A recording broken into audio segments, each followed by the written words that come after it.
Hello everyone, this is AndresRestart, and today we're talking about just some different Nintendo happenings and news. Apparently, according to Bloomberg, Nintendo is Nintendoomed again, so we'll be talking about some new sales data and how that could have some negative implications, or how it might actually not have negative implications. We'll be diving into that discussion, but I do want to mention a few other interesting things that have been happening lately as well. I honestly was not sure if I would make a video today. I haven't been feeling well, but we do have some things to talk about, so I'm going to try and put this out there, a quick little simple discussion. But despite its simplicity, if you do find yourself enjoying my videos, I would very much appreciate your support, subscribing if you haven't already. So some people might be wondering about what's going on with Pyoro, because Pyoro made a response this morning with a question mark here in this thread where basically, Woot000 had said, "What do you mean Pyoro is actually leaking games and not spouting his last lobotomized words?" Because Pyoro would just kind of say random stuff and it actually had to do with different games. Like you see here, Pyoro had posted PIHB, where people were just thought that was some random thing, but it actually turned out to be an actual game. Pirates in Hawaii, PIH. So, yeah, things like that have been happening. Pyoro still leaks random games that most people aren't paying attention to, not like the big Nintendo things anymore. And so Pyoro recently responded, and that has some people wondering if maybe there's more to come, perhaps something bigger, perhaps like a Nintendo Direct. It's possible, but I feel like I need to see more before I start jumping to such a conclusion. Other people have noted that Nate the Hate actually is recording a podcast this week, and people are wondering what that podcast might be for. Is it possible that podcast is recording Nintendo Direct predictions because Nate the Hate has finally heard about a Nintendo Direct in April? It's possible, but also I'm gonna wait to see until we get kind of more stuff on that. So we'll see. In other news, we got a pretty big update for Pokémon Champions today. A whole overview trailer showing off the game. There are going to be Switch 2 enhancements. I actually think I like how it looks visually. The lighting seems to be pretty good as well. And they revealed the game is coming out on April 8th, which is not that far away. It is free to play, which means, yeah, there will be ways to spend money in the game.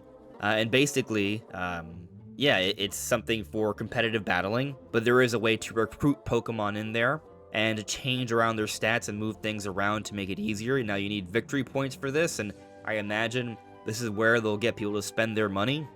As someone who used to play Pokemon competitively, I'm certainly intrigued by this, but I also gotta admit, the effort that's needed to put together a competitive team, I'm hesitant because of this, but we'll see how it shakes out. Maybe it'll be pretty easy. Maybe with the victory points, maybe I will be encouraged to spend some money on it, which, you know, I think it's reasonable if you're gonna play a game for hours and hours to spend some money on it, so we'll see. But I do think it looks pretty good, and I actually am pretty excited about the new abilities for Mega Meganium and Mega Feraligatr. Like, Mega Meganium has Mega Soul, and this basically means all its moves are used as if there is sunlight, so Solar Beam happens in one turn, Synthesis becomes an extremely strong recover, Weather Ball becomes a fire coverage move, and this basically turns Mega Meganium into an incredible tank. And then Mega Feraligatr is getting Dragon Eyes, turning all its normal moves into Dragon type with a 20% boost, which can lead to some incredibly strong attacks. So I'm actually pretty excited for these updates here regarding Pokémon Champions. But let's now dive into the big news for the day. Bloomberg is reporting that Nintendo will be lowering its production plans for Switch 2 this quarter by 30%, lowering the units planned from 6 million to 4 million. While Nintendo themselves haven't commented on the matter, sources familiar with the matter told Bloomberg that Nintendo is making this move following slower than expected Switch 2 sales during the holiday season. Nintendo will also apparently continue this reduced production rate into April 2026. Now, what's interesting about this report is that it kind of just seems like we'll have some really positive Switch 2 news, and then there will be a report suggesting otherwise, and then we'll get some really positive Switch 2 news, and there'll be another report suggesting otherwise. It feels very cyclical, and when it comes to Bloomberg and a lot of other similar venues, people have noticed a trend where they tend to use the negative headlines, which is really quite interesting when you consider that the Switch 2 is still pacing to be the best-selling video game console of all time. Like we see here, Matt Piscatella pointing out, US Nintendo Switch 2 hardware install base compared to other consoles after 9 months in the market. It's 29% of PlayStation 5, 30% ahead of PlayStation 4, 34% ahead of Wii, 45% ahead of Nintendo Switch 1. And so this is actually, I think, even more interesting data, because it shows how well Switch 2 is still currently pacing, and this is as of February 2026, after the holidays.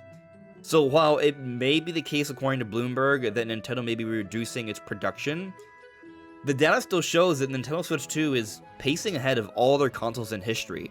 So it's just interesting that we have currently the fastest selling console ever, and most of the headlines are negative.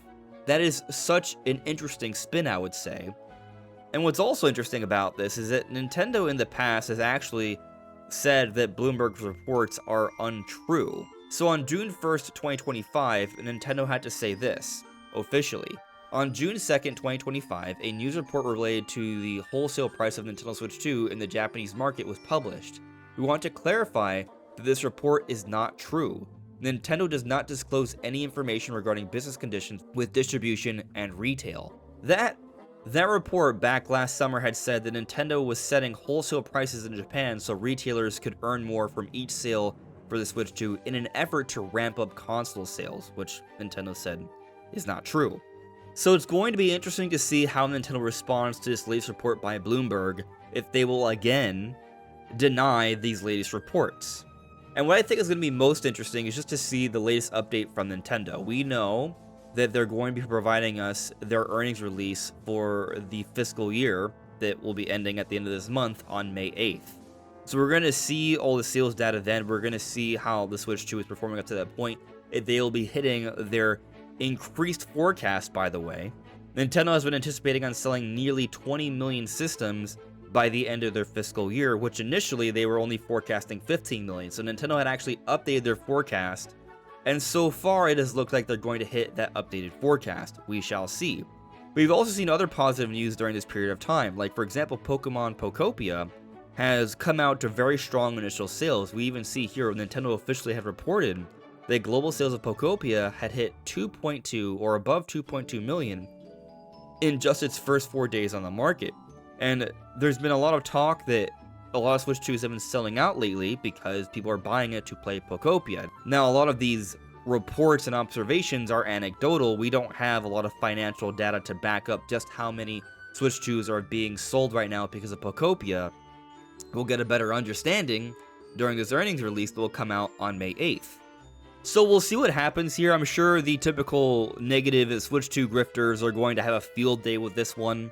But regardless of whether this report is actually true by Bloomberg, I think the point still stands that the Switch 2 is still pacing to be the fastest selling console of all time. So however much you want to try and spin that into a negative, maybe it's not going to be as fast selling as some of us have been thinking, but for now it's still the fastest selling video game console of all time.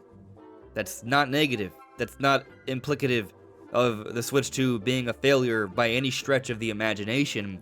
And to suggest so, quite frankly, I think is delusional. But what do you all think? Let me know in the comments below. This is AndresRestart. Thank you so much for listening and watching, and I will see you all really soon. Take care. Bye.